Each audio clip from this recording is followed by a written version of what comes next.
I used my savings to stock the empty kitchen. His mother sneered, acting like this is your house? His sister dumped rice on the floor. He smirked. I left with just my wallet. They mocked me for filling their kitchen. I left quietly. Karma showed up, and they never forgot. The wedding photos on the mantelpiece mocked me every morning.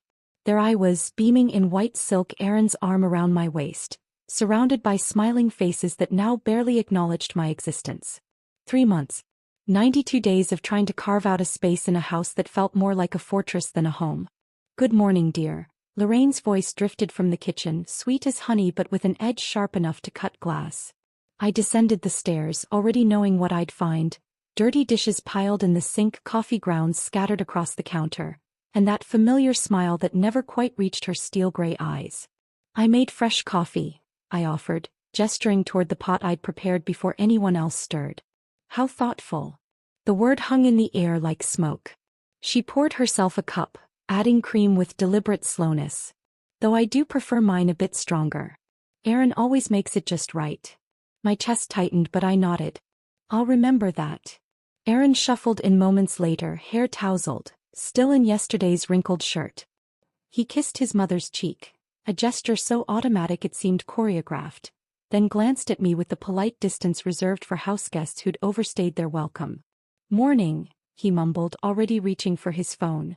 I left your lunch on the counter, I said, pointing to the carefully wrapped sandwich I'd prepared at 6 a.m.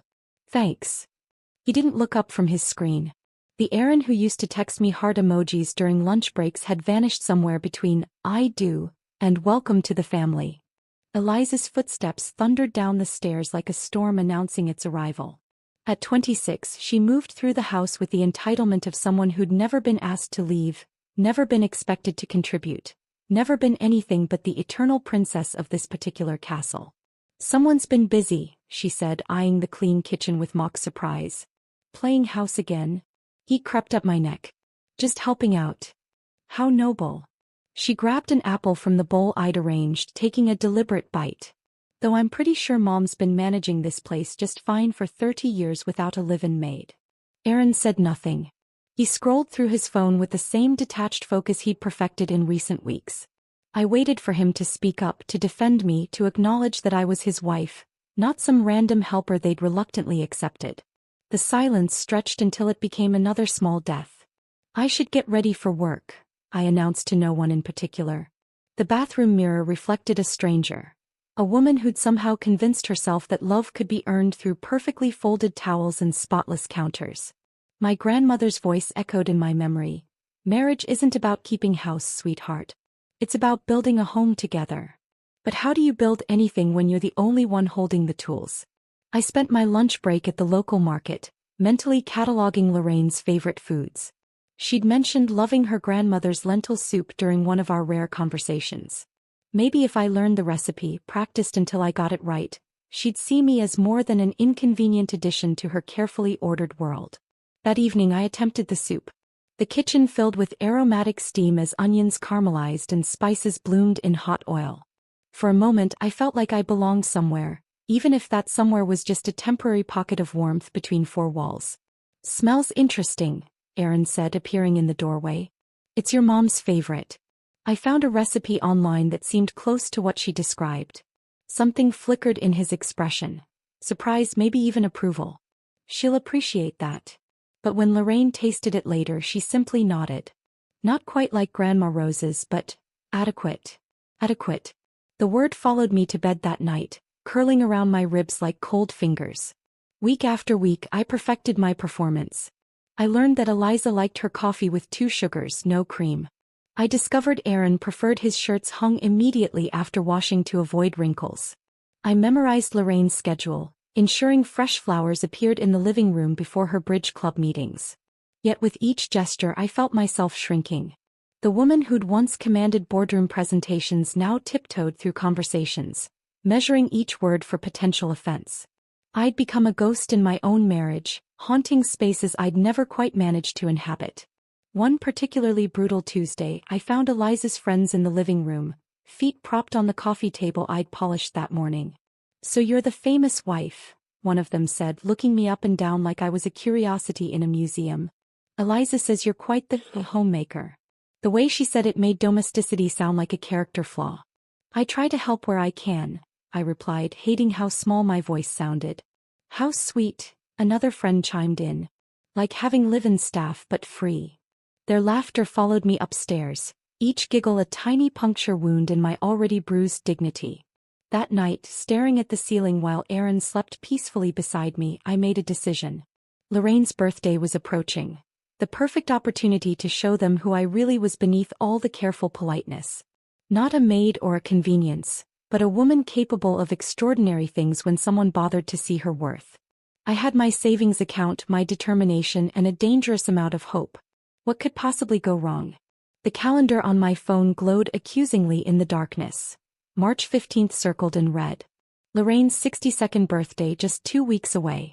I scrolled through family group chats, searched for mentions of plans, parties, or even acknowledgement of the approaching date. Nothing. Complete radio silence, as if her birthday existed in some parallel universe where daughters-in-law weren't expected to care. But I did care. Desperately, foolishly, completely. The next morning I opened my banking app with trembling fingers. My emergency fund stared back at me, $4,000 I'd meticulously saved over 3 years.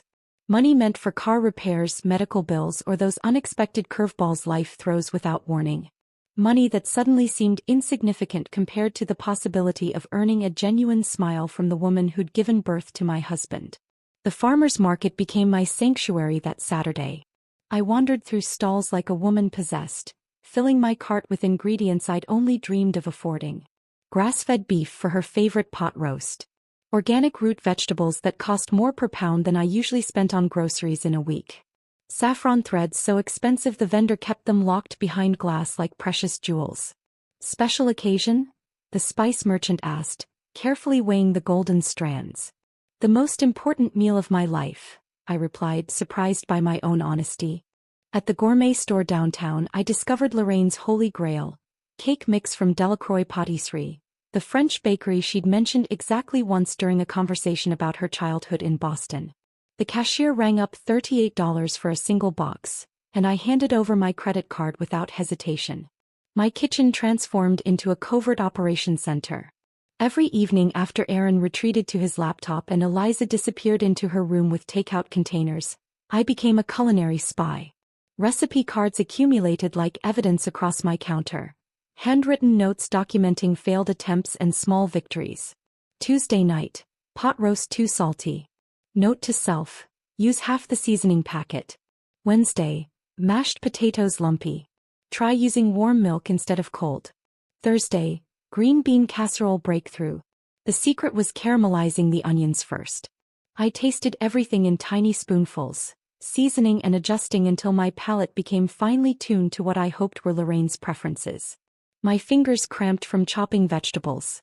My back ached from hunching over the stove. But with each successful dish, hope bloomed in my chest like flowers after a long winter. The phone calls began that Friday. I locked myself in the bathroom, speaking in hushed tones to relatives I'd met only briefly at the wedding. Margaret? This is Aaron's wife. I know we haven't spoken much, but I'm planning something special for Lorraine's birthday.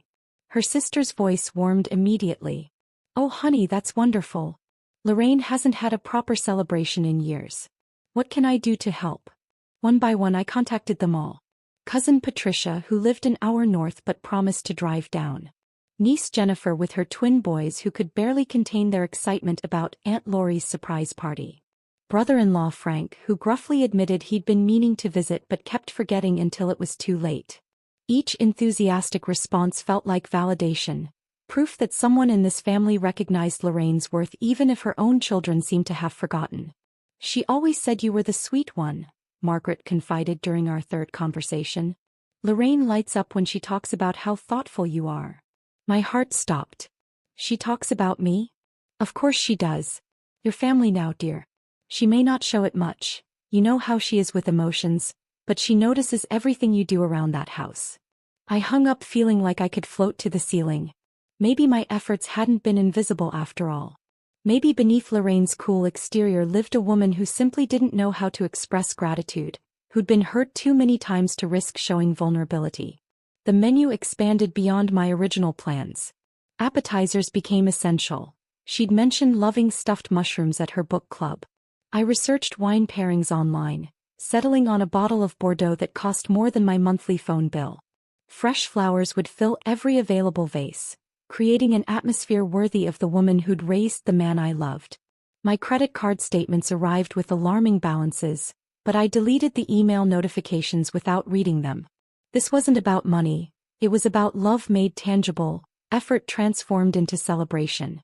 3 nights before the party, I attempted my masterpiece, chocolate soufflé with raspberry coulis, a dessert Lorraine had ordered during our single dinner out together. The first attempt collapsed into chocolatey soup. The second burned around the edges. By the third try, my hands shook from exhaustion and caffeine, but the soufflé rose like a miracle, golden and perfect. I photographed it with tears in my eyes, not from frustration but from pure, overwhelming joy. This was what love looked like when it had nowhere else to go but into action. Aaron found me in the kitchen at midnight, surrounded by recipe cards and grocery receipts. "What's all this?" he asked, genuinely curious for the first time in weeks.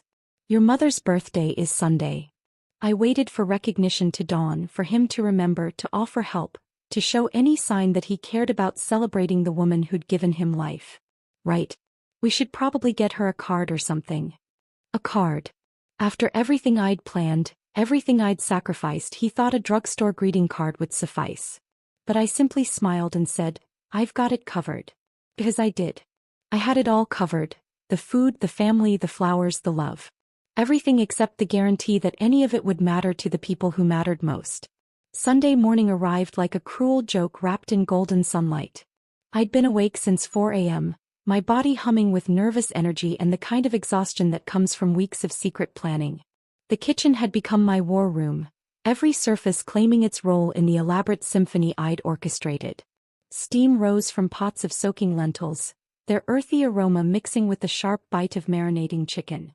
Garlic and ginger paste clung to my fingernails despite 3 rounds of scrubbing. My hair was pulled back in a messy bun, secured with whatever rubber band I'd found in the junk drawer.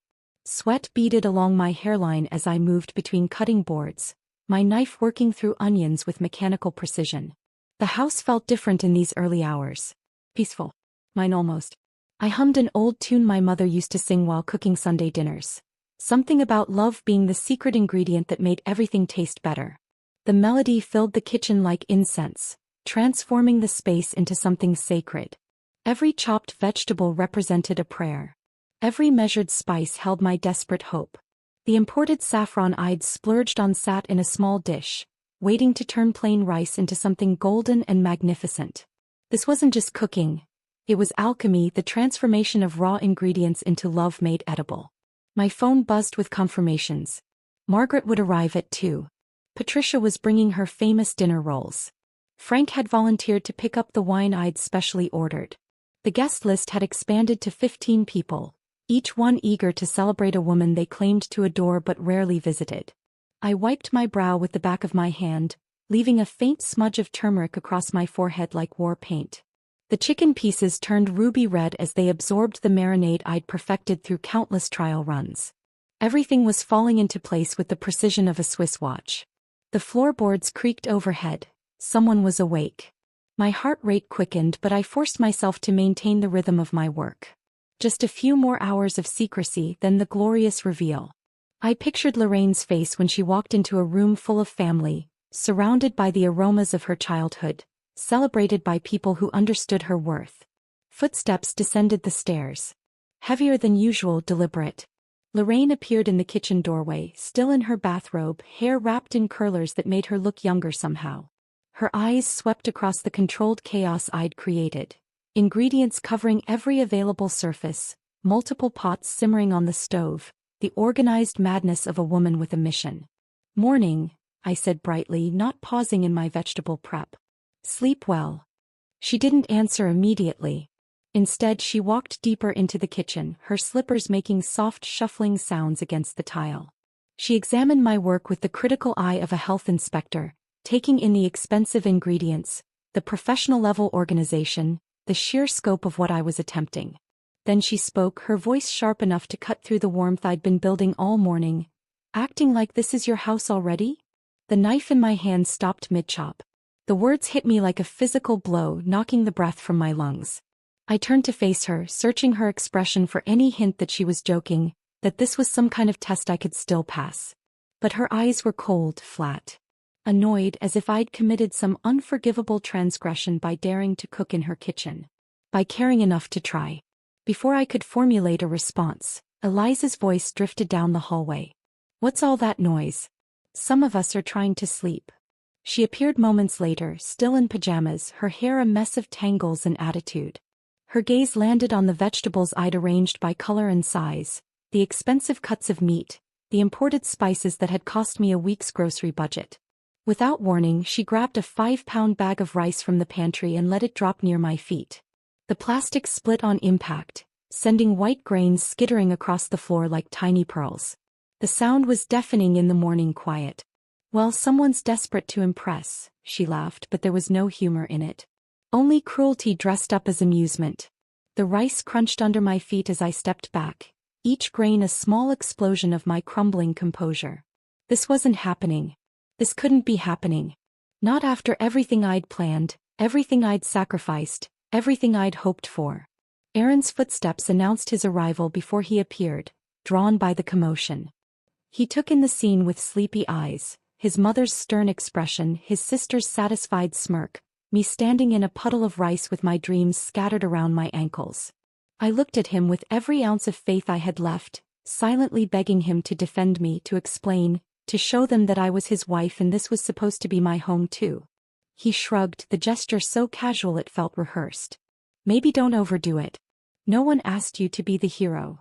The words landed like the final nail in a coffin I hadn't realized I was building. My hands froze completely, the knife suspended above a half-chopped onion. The humming stopped. The hope died. Heat rose in my face, but it wasn't from shame, it was from clarity.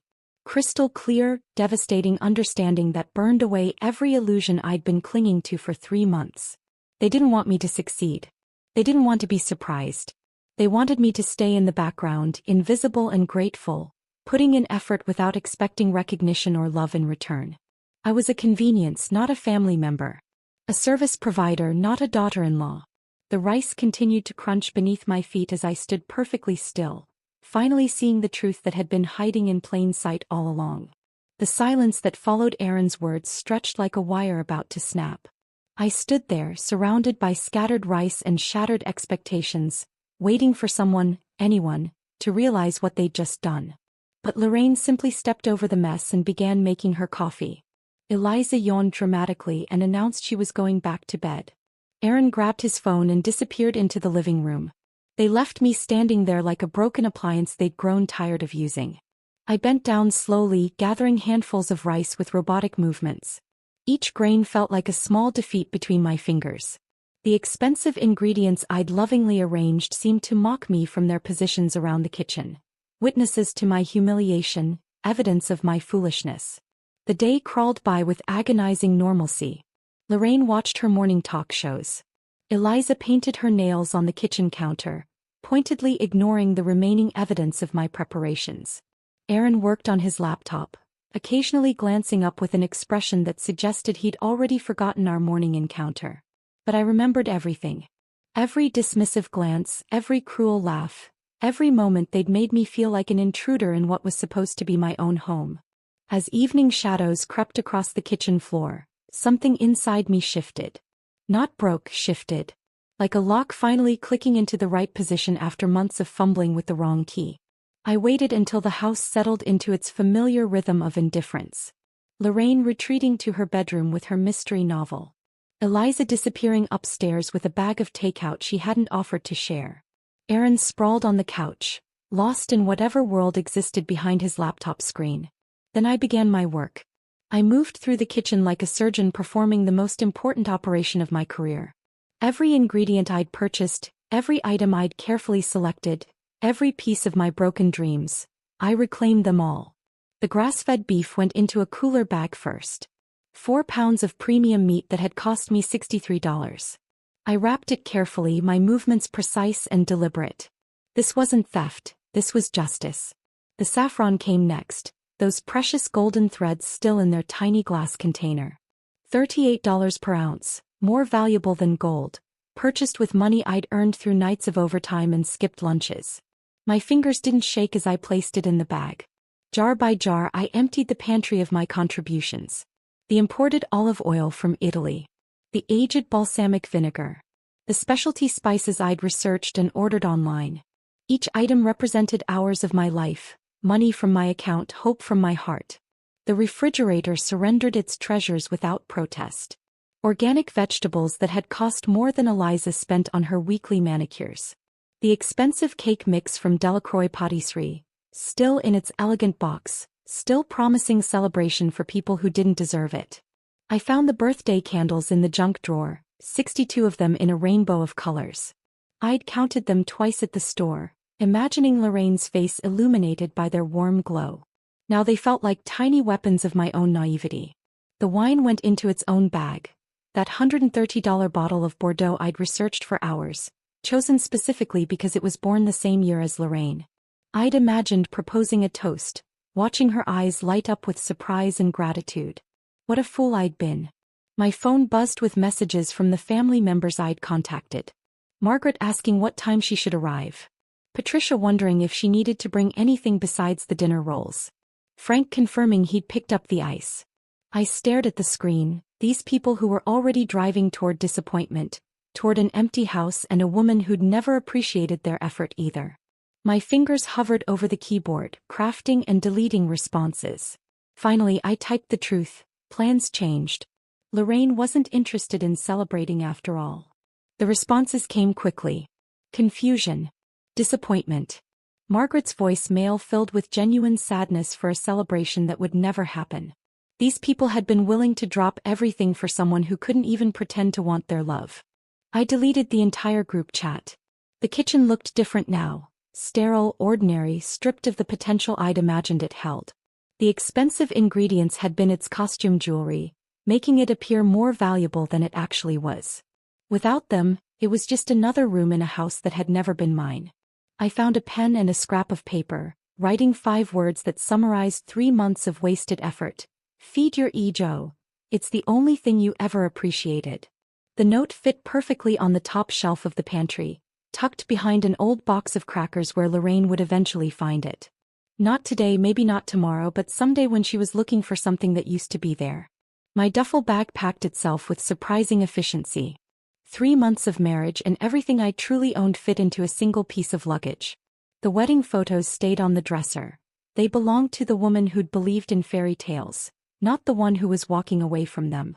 I called Sarah, my college roommate who'd been texting concerned messages for weeks. "Can I crash on your couch for a while?" "Of course," she said without hesitation. "What happened?" "I'll tell you when I get there." The front door closed behind me with a soft click. No dramatic exit, no tearful confrontation, no explanations that would fall on deaf ears anyway. I simply walked away from the house that had never been home, carrying nothing but what belonged to me and the quiet dignity I'd finally remembered how to wear. The night air felt crisp against my skin as I loaded my car, each breath filling my lungs with something I hadn't tasted in months: freedom. Sarah's couch had become my sanctuary, an island of peace in an ocean of uncertainty. I'd spent the day in borrowed pajamas, drinking tea that actually tasted good for the first time in months. My phone sat face down on the coffee table, deliberately ignored, its silence more comforting than any conversation I'd had in weeks. But at exactly 6:15 p.m., it began to buzz with the persistence of an angry wasp. I flipped it over reluctantly. Margaret's name flashed across the screen, followed immediately by Patricia's. Then Jennifer's. A cascade of missed calls and increasingly frantic text messages painted a picture I didn't need to witness firsthand. "Honey, we're standing outside Lorraine's house and no one's answering the door. The lights are on but something's wrong. Should we be worried? Patricia drove 2 hours for this. What's happening?" Sarah emerged from her bedroom, hair wrapped in a towel, drawn by the constant buzzing. "Your phone's having a seizure." "It's starting," I said quietly, and somehow she understood without explanation. The doorbell at Lorraine's house would have chimed its familiar 2-note melody at exactly 6:30. I knew because I'd timed everything perfectly, accounting for Margaret's tendency to arrive early and Frank's habit of showing up fashionably late. The sound would have echoed through the house like a gunshot, shattering the illusion of normalcy they'd constructed after my departure. My phone rang again. This time it was Frank. "What the heck is going on over there?" His voice boomed through the speaker before I could even say hello. "Patricia's standing on the porch with her famous dinner rolls and nobody knows why we're here." Through the phone, I could hear the murmur of confused voices, the rustle of gift bags, the awkward shuffling of feet belonging to people who dressed up for a celebration that didn't exist. "Frank, I'm not there anymore." "What do you mean you're not there? You called us. You planned this whole thing." The weight of what I'd set in motion crashed over me like a wave. These people had rearranged their Sunday evenings, driven distances, prepared food, wrapped gifts. All because I'd convinced them that someone cared enough to celebrate Lorraine properly. "I need to hang up," I whispered, but Frank's voice cut through my retreat. "Hold on, someone's opening the door." I should have ended the call. Should have spared myself the second-hand humiliation about to unfold. But some masochistic part of me needed to hear what happened when reality collided with expectation. Aaron's voice filtered through the phone, muffled but audible. "Oh. Hi everyone. We weren't expecting company." Margaret's confusion rang clear as a bell. "Expecting company? Aaron, dear, your wife invited us for your mother's birthday celebration. Where is she?" The silence stretched so long I wondered if the call had dropped. Then Eliza's voice, sharp with defensive irritation. "She's not here. And there's no party. I don't know what she told you people, but..." "What do you mean there's no party?" Patricia's voice carried the indignation of someone who'd spent hours perfecting dinner rolls for ungrateful recipients. "She called me personally. Said Lorraine deserved to feel special. We've been planning this for weeks." More silence. The kind that grows heavier with each passing second, weighted with implications and uncomfortable truths. Frank's voice came through clearly now, closer to his phone. "Where's your wife, Aaron?" "She left. Yesterday." The collective intake of breath was audible even through my phone's tiny speaker. 15 people processing the same devastating realization simultaneously. They'd been pawns in someone else's family drama, witnesses to a marriage's collapse disguised as birthday planning. Jennifer's voice, younger and more direct than the others. "She left? Why would she leave right before the party she planned?" Aaron's response was barely a mumble, but Frank's phone caught it anyway. "There was a misunderstanding." "What kind of misunderstanding?" Margaret's teacher voice emerged, the tone she'd probably used to extract truth from decades of fibbing students. This time it was Lorraine who answered, her words carrying the brittle defensiveness of someone caught in an uncomfortable spotlight. She was being presumptuous, acting like she owned the place. "We never asked for any of this." The silence that followed was different, not confused but shocked. The kind of quiet that happens when people witness something so fundamentally wrong they need time to process it. Uncle Frank, usually the most diplomatic person in any room, spoke with a coldness I'd never heard from him before. "Presumptuous? She tried to honor you, Lorraine. She called every single one of us excited about celebrating your birthday. She said you deserved to feel special. Well, nobody asked her to. Nobody asked her to love you?" Margaret's voice cut through Lorraine's protest like a knife through paper. "Nobody asked her to care enough about this family to spend her own money, her own time, her own heart trying to make you happy?" My grip tightened on the phone. These people barely knew me, had met me only briefly at the wedding, yet they understood something that Lorraine, Aaron, and Eliza had missed entirely. Patricia's voice joined the chorus, trembling with disappointment. "I made 4 dozen dinner rolls. Frank drove from Springfield. Margaret canceled her book club. We did all this because that sweet girl convinced us you were worth celebrating. And where is she now?" Frank's question hung in the air like an accusation. The one person who cared enough to organize this whole thing? Aaron's voice was smaller now, defensive but defeated. "She overreacted. Made a big deal out of nothing." "Nothing?" Jennifer's laugh held no humor. "She invited your entire extended family to celebrate your mother's birthday, and you call that nothing?" The conversation continued, but I could no longer bear to listen. I ended the call and set the phone aside, my hands shaking not from sadness but from vindication. Strangers had seen my worth more clearly than the people who were supposed to love me. Sarah sat beside me, offering silent comfort as my phone continued its relentless buzzing. Messages of support from people who'd witnessed the truth, apologies from relatives who finally understood what had really happened, and one text that made my throat tight with emotion. It was from Margaret. "That family doesn't deserve you, honey. But we see you. We see what you tried to do." Margaret's text glowed on my screen like a beacon, but I set the phone aside without reading the others. The buzzing had finally stopped, leaving behind a silence that felt different from the oppressive quiet of Lorraine's house. This silence belonged to me. "You okay?" Sarah asked, settling into the armchair across from me with her own cup of tea. "I think so." The words surprised me with their honesty. "Actually, I think I'm better than okay." She studied my face with the careful attention of someone who'd known me through college heartbreaks and career disappointments. "Look different. Lighter maybe." I felt lighter. Like I'd been carrying invisible weights for months and had finally set them down. The constant tension in my shoulders was gone. The knot in my stomach had disappeared. For the first time in 3 months, I could breathe without measuring each exhale against someone else's expectations. "I need to get out of here for a bit," I said, surprising myself again. "Not forever, just. I need some air that doesn't smell like other people's disappointment." The evening had turned crisp, typical for early March. I walked without destination, letting my feet choose the path while my mind slowly untangled itself from the web of obligation and hope I'd been trapped in. Street lamps cast pools of yellow light on empty sidewalks, and somewhere in the distance, a dog barked once then fell silent. 3 blocks from Sarah's apartment, I discovered a small cafe I'd never noticed before. "Moonlight Brew" announced itself in modest cursive across a window that glowed with warm amber light. Through the glass, I could see mismatched furniture, local art on exposed brick walls, and exactly the kind of unpretentious atmosphere I hadn't realized I'd been craving. The bell above the door timed softly as I entered. Only a handful of customers occupied the space. A young couple sharing a laptop, an elderly man reading a thick paperback, a woman about my age sketching in a notebook. No one looked up. No one expected anything from me. "What can I get you?" The barista's smile was genuine but undemanding, the kind of professional kindness that asked for nothing in return. "Earl Grey tea, please." And I scanned the display case, my eyes landing on a simple slice of lemon cake.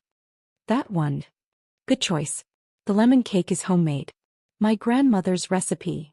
The word grandmother might have stung in another context, another life. Tonight it just sounded pleasant. Someone's beloved family recipe, shared freely with strangers who had no obligation to appreciate it. I chose a table by the window, settling into a chair that had probably been secondhand when the cafe opened but felt more comfortable than the designer furniture I'd been tiptoeing around for months. The tea arrived in a mismatched cup and saucer, the cake on a small plate that bore tiny chips along its edge. Perfect imperfections. No pretense. No performance. Steam rose from my cup as I wrapped my hands around it, letting the warmth seep through my palms. The first sip was exactly what tea should be, strong enough to matter, delicate enough to savor. The lemon cake was moist and tart, with the kind of simple satisfaction that expensive desserts often missed in their complexity. Outside the window, the city moved at its unhurried Sunday evening pace. A family walked by, parents and 2 small children bundling toward home after what looked like dinner out. The kids were animated, gesturing wildly as they told some story that made their parents laugh. No one was performing. No one was keeping score. They were just living.